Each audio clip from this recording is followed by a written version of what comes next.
I'm always very emphatic in my workshops to say that this is not a dance workshop, but it's a meditation workshop. And, well, this surprises people in two ways, because they think it is a dance workshop because we're doing movements, and also we have ideas about meditation. And of course, traditionally the idea we have of meditation is you sit cross-legged, still. Now, personally, and I've been involved in meditation for like 30 years now, I still find sitting difficult. Not because I can't sit still for an hour or so, I can do that. What I find difficult is the constant chatter of my mind. So why I call the movements meditations is because rather than just letting the mind run on and on and on and on, one of the things the movements do is give the mind something to do. For me, what I find difficult about sitting meditation is that there's nothing to do. The mind has nothing to do. So in movements we give, as well as the body, giving the body something to do, of course through the movement, we give the mind lots to do. As I often say, when the mind has something to do, it's happy. When it has nothing to do, it just thinks and blah, blah, blah. All the thoughts, those endless thoughts that we all know about.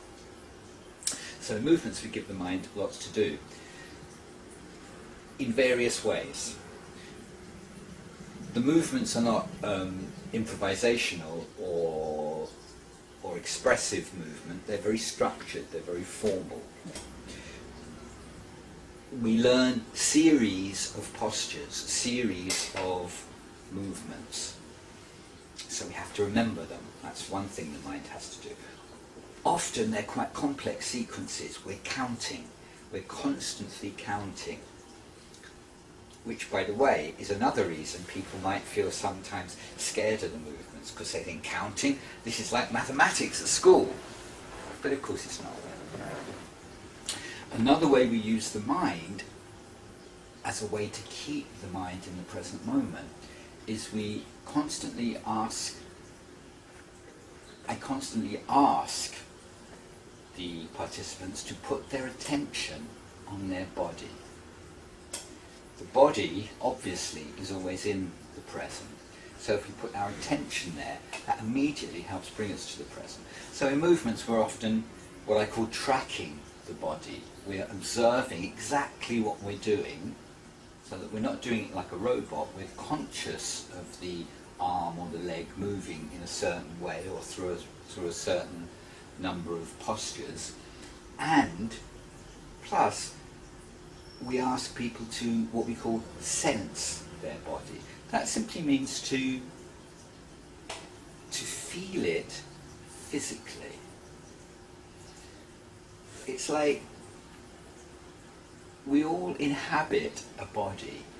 We all live in a body. Obviously we do. Everybody knows that. But the thing is, most people just know that as a concept. It's like, I look down, there's my body. It's there. But it's almost like a concept of a body.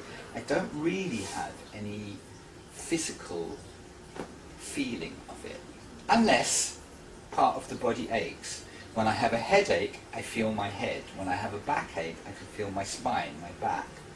But it's not that my spine or my head physically disappears when there's no pain there. It's still possible to sense, to have a physical sensation of my body. And this is one of the things we ask people to do in movements. So we're doing lots to keep the mind here, counting, putting the attention on the body, feeling the body in a physical way.